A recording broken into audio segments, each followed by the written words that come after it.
आत्मा नमस्ते। और आज का मेरा टॉपिक है कि एक साधक को क्या काम नहीं करने चाहिए। यहाँ हम बोल रहे हैं कि एक जो मतलब आध्यात्मिक के रास्ते पे जब हम चलते हैं तो हमें कौन से कार्य को अवॉइड करना चाहिए, और जो ये कार्य नहीं करता उसका जीवन अपने आप ही अच्छा, निर्मल और बहुत अच्छा आध्यात्मिक तौर पे बनना शुरू हो जाता है। तो ये मैं अपने पॉइंट्स शुरू करने से पहले मैं एक छोटी सी मतलब एक और चीज बताना चाहती हूँ। कोई भी काम हम एक तरह से नहीं कर सकते कि जैसे काया से या मन से या वचन से। कोई भी काम करने के लिए हमें इन तीनों का ही जरूरत पड़ती है। और जैनिज्म में इस चीज को बड़ा ही महत्व दिया गया है, मन, वचन और काया का। और पहले मैं इसको थोड़ा सा क्लियर करना चाहूंगी अपना टॉपिक शुरू करने से पहले कि मन, वचन, काया का मतलब क्या होता है। कि जैसे कोई भी काम हम कर रहे हैं तो मन से भी कर सकते हैं, तन से भी कर सकते हैं जैसे काया हो गया, और वचन से भी कर सकते हैं। और हमें तीनों में ही अपना विवेक रखना चाहिए। कई बार हम सोचते हैं कि जैसे मतलब अगर हम डेली रूटीन की बात करें तो जैसे हम अपनी मदर इन लॉ के साथ ही बात कर रहे हैं लगा लो, या बच्चों के साथ ही बात कर रहे हैं, अगर हमने उनको थप्पड़ लगाया नहीं लेकिन मन में सोच लिया कि हाँ मैं मतलब बहुत गुस्सा आ रहा है बच्चों पे, मैं उनको मतलब मैं तेरे थप्पड़ लगा दूंगी, तो वचन से भी कहा हुआ हमारा लगता है। तो हमें मन, वचन और काया तीनों का ही विवेक रखना चाहिए कोई भी काम करने से पहले। ये नहीं है कि सिर्फ हमने बोल दिया अभी बस हम नहीं करेंगे और हम सोचते हैं कि हमने क्लासेस लगा ली, हमारे में बहुत विवेक आ गया, हम बहुत आगे बढ़ रहे हैं, लेकिन मन में वही कपट है, तो वो हम आध्यात्मिक तौर पे अच्छे नहीं माने जाएंगे। सिर्फ वचन पे, वाणी पे कंट्रोल होना ही अच्छी बात नहीं है, मन पे भी कंट्रोल करना है और काया पे भी। और कई बार हम रसोई में काम करते बेहोशी में चलते जा रहे हैं, कोई सब्जी सवार रहे हैं तो उसमें भी कीड़े हैं तो कोई पता ही नहीं लग रहा, या फिर चलते हुए ही नीचे देखना ही नहीं है, कोई कीड़ा मकोड़ा पैरों के नीचे आ रहा है, तो वो चीज काया का भी संभल के हमने करना चाहिए। कोई भी कार्य है वो मन, वचन, काया तीनों से हमें विवेक रख के ही करना चाहिए। सिर्फ एक चीज नहीं है कि आप मतलब बानी बानी से हमने बोल दिया हाँ कर रहे हैं, ऊपर ऊपर से तीनों का ही रखना चाहिए।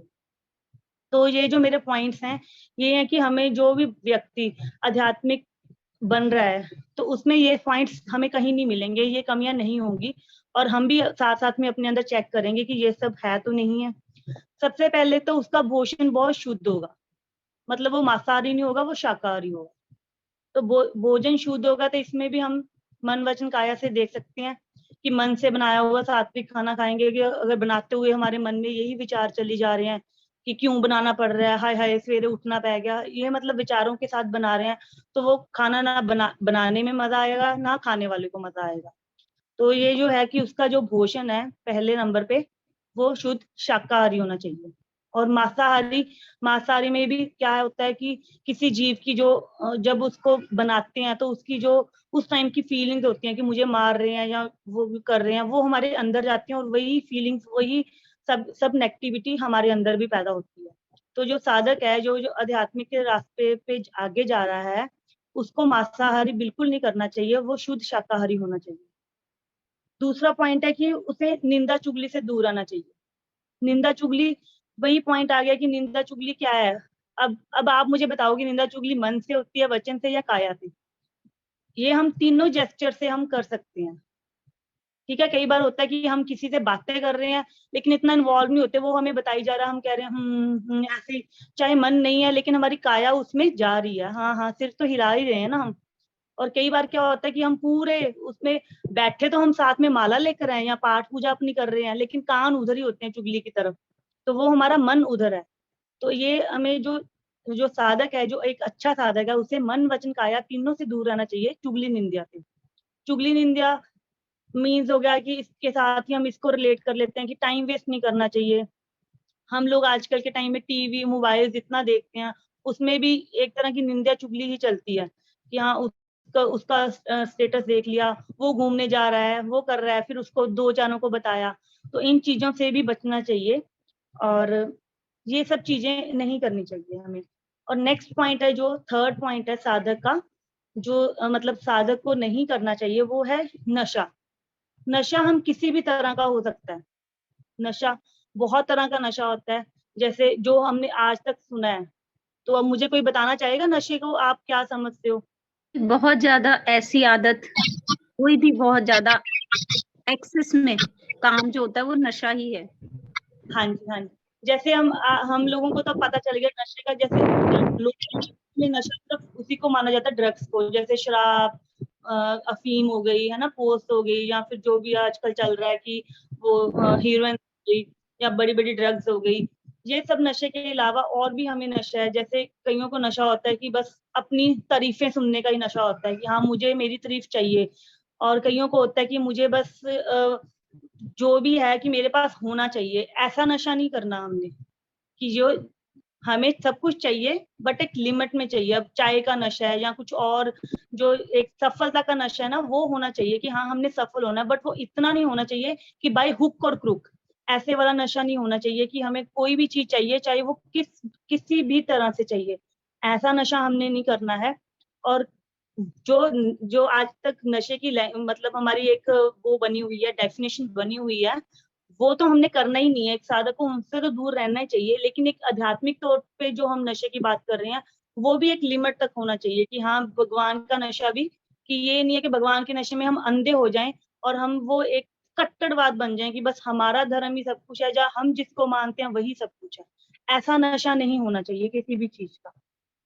और नेक्स्ट पॉइंट है आध्यात्मिका के रास्ते पे चलते हुए व्यक्ति का, कि वो पर स्त्री गमन या पर पुरुष गमन नहीं करना चाहिए। मतलब वैश्यवृत्ति, या आजकल की लैंग्वेज में हम बात करें कि एक्स्ट्रा मैरिटल अफेयर, ये नहीं है कि जो मैरिज के बाद है उनके ही होते हैं। मतलब हम जो व्यक्ति की शादी भी नहीं हुई है, या जो व्यक्ति एक ब्रह्मचार्य भी है, मतलब उसने शादी नहीं भी करवाई है, लेकिन वो फिर भी अपने मन में या कहीं भी दूसरे व्यक्ति के प्रति अट्रैक्ट होता है इन चीजों के लिए, वो एक साधक को नहीं होना चाहिए। वो इसकी तपस्या को भंग करते हैं, ये चीजें इनको मोह में फंसाती हैं, और फिर बाद में ये सब चीजें, ये व्यक्ति का मतलब एक तरह का उनकी कंसंट्रेशन एक तरफ से हटाकर बिल्कुल दूसरी तरफ ले जाती हैं।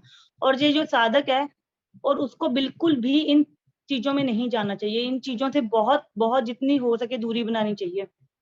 और आजकल शादियां टूटने के कई रीजन भी यही हैं कि एक्स्ट्रा मैरिटल अफेयर। और इन चीजों के ऊपर पूरा ध्यान देना चाहिए कि हमने गृहस्थी पर रहकर ही अपनी साधना करनी है, और साधना करते हुए हम इस चीज को एक एक्सेप्ट करें कि हमें जो भी पार्टनर जैसा भी मिला है, फर्स्ट ऑफ ऑल हमें ये एक्सेप्ट करना चाहिए कि हमने ही ऐसा अट्रैक्ट करा है। तो क्या होता है कई बार लव मैरिजेस में भी लोग पहले उसी को व्यक्ति को प्यार करते हैं और बाद में उसी से ही नफरत करते हैं, उसके होते हुए एक दूसरा अफेयर कर लेते हैं। तो ऐसा बिल्कुल नहीं होना चाहिए कि जो अपने फैसला ले लिया, या फिर जो हमने एक बार अट्रैक्ट करा है कि वही हमें मिल रहा है, और उसके साथ हमें अपना जीवन निभाने की कला आनी चाहिए कि हाँ हमने ये हमारा भाग्य है, या ये हमारा हमने चुना हुआ है, इसके साथ ही हमने आगे बढ़ना है। तो ये हो गए हमारे 4 पॉइंट अब तक के, कि मांसाहारी नहीं होना चाहिए, चुगली निंदा से दूर रहना चाहिए, नशा नहीं करता हो किसी भी प्रकार का, और ये जो है कि किसी भी तरह का वो पर स्त्री गमन या पर पुरुष गमन नहीं करना होना चाहिए। आगे की शिकार करना, कि शिकार करने की, शिकार में यही आ जाता है कि खाली वो मांसाहारी वाला नहीं है, कि जैसे पहले जमाने में तो होता था कि शिकार करना हम वो करते थे कि पशुओं का शिकार कर लिया राजा ने, या किसी चीजों का कर लिया। बट आज के टाइम पे हम क्या करते हैं, आज के टाइम में भी हम शिकार करते हैं, बट आज हमारे शिकार करने के तरीके बदल गए हैं।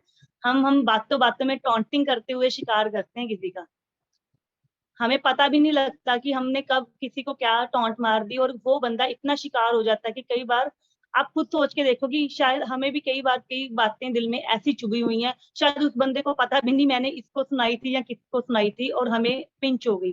तो इस तरह के शिकार से भी हमें बचना चाहिए कि हमने जो बातें किसी के लिए हर्ट हो सकती हैं, या कुछ वर्ड्स, या फिर जो भी ऐसे मतलब हमारे जेस्चर हैं, हमारे करने के तरीके हैं, कि उनसे हमें बचना चाहिए कि किसी की आत्मा ना हर्ट हो, हम किसी का शिकार ना करें।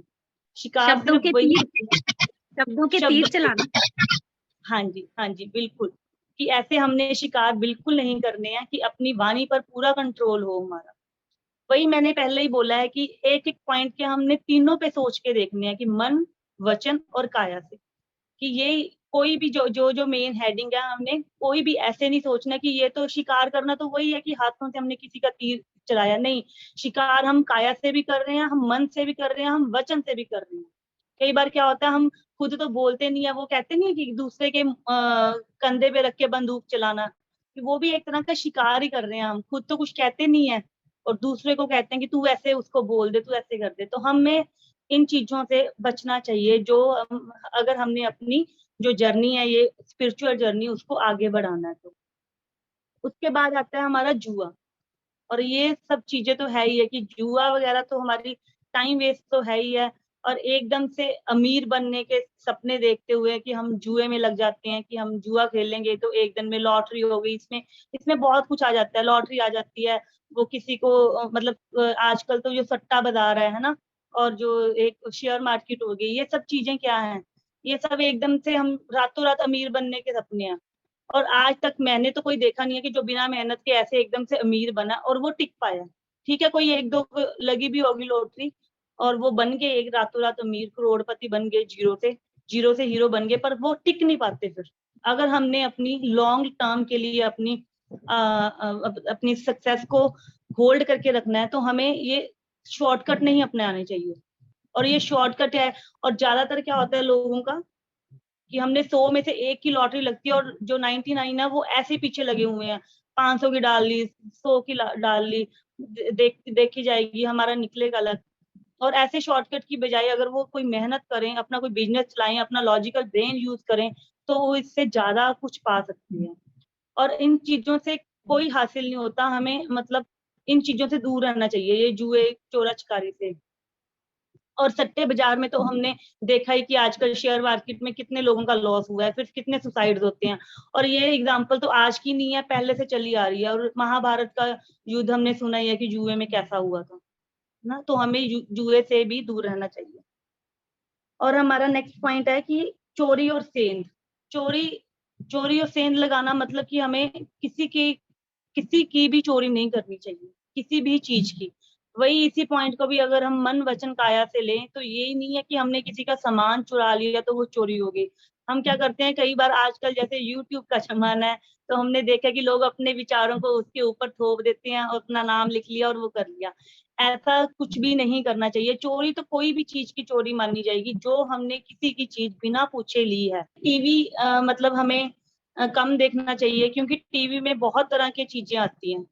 उसमें हमारा मन वचन और काया, फिर वो तीनों ही हमारे उसके साथ रिलेट हो जाते हैं। और मन पे इतना इफेक्ट डलता है हमारा कि हम सोचते ही रहते हैं। और हमने अब सर की वीडियो से भी सुना है, और मैम भी क्लासेस में बताते हैं कि जो थॉट हमारा रात को चलेगा वही नेक्स्ट डे सुबह हमारा थॉट होगा। और ये चीज मैंने पर्सनली फील करी है कि जब लास्ट टाइम में सिद्धू मूसेवाले की वो डेथ हुई, तो मैं उसका रात को वीडियो सुनती रहती थी, और सुबह उठते मुझे पहला ध्यान उसका उसका ही आता था, और उसके पेरेंट्स क्या कर रहे होंगे, उसका क्या बना होगा।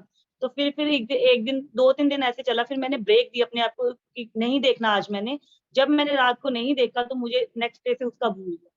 तो ये जो टीवी मोबाइल हम देखकर सोते हैं, तो फिर ये हमारा दिमाग इसी में ही उलझा रहता है। तो साधक को एक, अगर हमने इस स्पिरिचुअल जर्नी में आगे बढ़ना है, तो हमें टीवी मोबाइल को, स्क्रीन को अवॉइड करना चाहिए। और एक चीज थी कि रात को जल्दी सोएं और जल्दी उठें।